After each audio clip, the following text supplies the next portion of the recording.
Olá a todos, meu nome é Luana, eu sou estudante de graduação do curso de Gestão e Análise Ambiental da Universidade Federal de São Carlos, e hoje eu vim apresentar a pesquisa realizada na minha iniciação científica, junto com a professora Marcela e o apoio da FAPESP, sobre o efeito do microplástico glitter nas taxas fotossintéticas de uma macrófita aquática submersa. Então, para uma breve introdução, o glitter ele pode ser considerado um microplástico primário, já que ele é fabricado num tamanho extremamente reduzido, e ele é usualmente elaborado do Miller, que é um polímero plástico específico do poliéster ball pet. E aí, para que ele tenha uma alta refletividade e chame muita atenção, ele acaba sendo revestido por algum metal. Então, pode ser alumínio, bismuto, titânio ou ferro. E a partir daí, ele vai ser produzido e comercializado com uma diversidade muito ampla de cores e formas. E pode ser comercializado tanto individualmente quanto ser aplicado em diversos produtos. Então, roupas, sapatos, e são produtos que eles tendem a se desprender conforme o uso. E aí suas dimensões variam de 50 até 6.200 micrômetros, que seria 0,05 milímetros até 6,25 milímetros, e os que são geralmente aplicados em cosméticos variam de tamanho de 100 e 200 micrômetros. E existem uma pouquíssima quantidade de artigos e pesquisas sobre o glitter. Nessas pesquisas, os autores eles falam que essa escassez de estudo pode ser tanto pela falta de conhecimento da composição do glitter, quanto pela não detecção do glitter em outras pesquisas. Então, em pesquisas que coletam do corpo hídrico para investigar a quantidade de microplástico, muitas vezes eles pegam da superfície, e aí o glitter ele estaria provavelmente mais profundo do corpo hídrico, ou então esse microplástico ele não é detectado nas fases de separação que eles fazem para extrair os microplásticos. E aí uma característica muito grande também que o glitter tem é que ele tem uma aderência muito forte na nossa pele. Pode ser tanto pela força elétrica estática, o tamanho reduzido dele, ou então os olhos dérmicos. E isso faz com que a remoção geralmente seja feita através do enxágue, o que vai resultar num descarte direto nas estações de tratamento de águas residuais. E aí, muito provavelmente, o glitter, ele ou vai ser liberado no efluente para os corpos hídricos, ou então ele vai acabar se acumulando no lodo. E aí uma pesquisa, ela estima que cerca de 27 a 30 milhões de partículas são descarregadas diariamente em resíduos de lodos ativados, e 25 a 27 milhões de partículas são descarregadas nos efluentes das estações de tratamento de águas residuais. E o problema disso é que o glitter é um microplástico. E aí o microplástico, ele apresenta diferentes propriedades individuais. Por exemplo, a densidade. Então, ele pode ser encontrado tanto flutuando, quanto em dispersão, ou então no sedimento. Então, ele vai ter uma interação muito ampla com a biota do ecossistema e vai estar presente em diferentes níveis tróficos.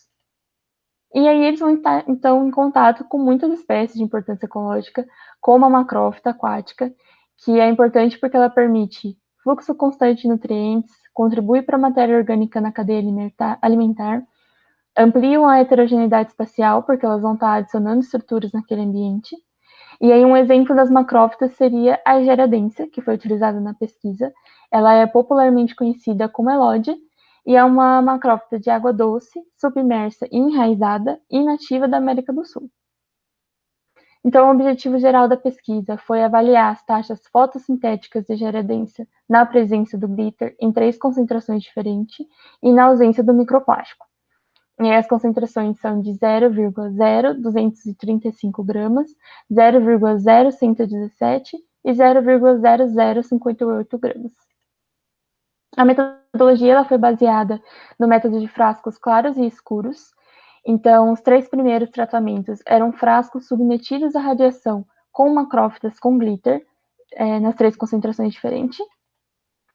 Depois, o tratamento 4 a 6, frascos isolados da radiação com macrófitas e também com glitter. E aí, o tratamento 7 e 8 eram os tratamentos controle. Então, 7 eram frascos submetidos à radiação com macrófitas, porém sem glitter. E o 8 eram frascos isolados da radiação com macrófitas e também sem glitter. Em todos os frascos, a gente utilizou fragmentos apicais de 7 centímetros. Os frascos de DBO tinham 300 ml e o número total de indivíduos da macrófita foram de 1.600. Então, primeiramente, a gente mediu o valor inicial do oxigênio dissolvido na água, realizava a incubação por 2 horas, media novamente o valor de oxigênio, determinava a massa das macrófitas por gravimetria e depois inseria todos esses dados nos cálculos das taxas, né? Então, de fotossíntese líquida, respiração e fotossíntese bruta. E aí, na estatística, a gente usou testes de homogeneidade da Agostino-Pearson, depois um teste não paramétrico de Kruskal-Wallis e depois um teste de comparação múltipla de dupla. Então, em relação aos resultados, a gente consegue perceber, tanto ali na tabela quanto no box plot, que o tratamento controle ele apresentou a maior taxa de fotossíntese líquida, de 7,6. E aí a menor taxa foi relacionada ao tratamento 3, que era com menor quantidade de glitter, foi 3,09. O T3 ele também apresentou uma variação que foi metade da variação de TC, que é o tratamento controle. A gente também registrou que T1 foi o único que teve uma distribuição normal e T2 teve a maior variação. E aí cerca de 50% dos valores de TC e T1 estão acima de 2,5 e abaixo de 12,5 miligramas de oxigênio.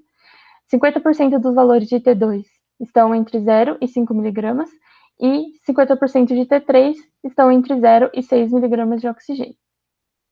E aí aqui a gente montou um esquema só para visualizar melhor as diferenças que a gente encontrou.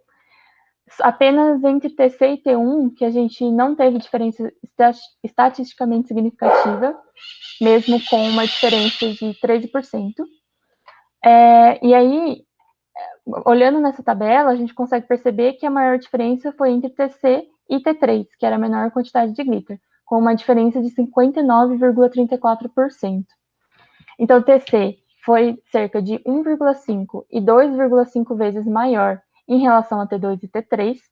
T1, que era a maior quantidade de glitter, foi cerca de 1,31 e 2,17 vezes maior em relação a T2 e T3, e T2 foi 1,65 vezes maior em relação a T3. Aí, em relação à respiração, T4, que era a maior quantidade de glitter, teve a maior taxa média de respiração, T5, a maior variação, T6, a menor taxa média de respiração e também a menor variação. E aí, uma diferença com a fotossíntese líquida é que os valores das taxas médias de respiração foram muito próximos uns dos outros, diferente da fotossíntese líquida que foi muito variado. Então, aqui na respiração, 50% de todos os tratamentos, dos valores de todos os tratamentos, estão acima de 1 miligrama e abaixo de 4 miligramas de oxigênio. Aí aqui não foi registrada diferença significativa entre TC e T4, TC e T5 e T4 e T5. E aqui, de novo, a menor quantidade de glitter apresentou uma diferença extremamente significativa em relação ao tratamento controle, foi uma diferença de 42,66%. Então, TC 1,74 vezes maior em relação a T6, T4 1,83 vezes maior em relação a T6 e T5 1,76 vezes maior em relação a T6. E aí a fotossíntese bruta, resumindo, não teve diferença significativa apenas entre o tratamento controle e o tratamento com a maior quantidade de glitter, e o resto a gente registrou diferenças extremamente significativas entre os tratamentos. Então, a gente percebeu que a fotossíntese líquida ela foi mais eficiente em relação ao balanço de oxigênio dissolvido que a respiração. Então, ela teve um valor maior, que teve um peso maior, e também foi o que foi mais afetada pelo glitter do que a respiração. E o glitter ele se comportou como uma partícula em suspensão, então ele aumentou a reflexão da água e reduziu a penetração da radiação no corpo hídrico, e ele se comportou também como uma superfície refletora, porque ele contém partículas de metal. E aí, em uma superfície metálica bem polida, acontece a reflexão regular, então a energia incidente ela vai ter uma energia muito menor, então a absorção dela é quase inexistente e a difusão dela também é muito pequena. E aí, para explicar a diferença, que a maior quantidade de glitter teve uma fotossíntese líquida maior do que a menor quantidade de glitter, a hipótese é de que quanto mais partículas de glitter você tem ali ressuspendida, a chance da energia bater naquela partícula e ser refletida para outra, depois para outra, e permanecer dentro do frasco é muito maior.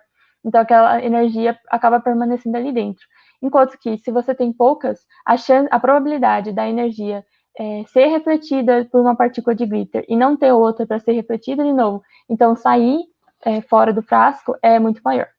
E aí isso poderia acontecer num ambiente natural, em locais com grande ressuspensão de sedimento. Só que Giardia ela é uma espécie que não gosta de locais com um movimento de água muito intenso e também uma ressuspensão de sedimento grande.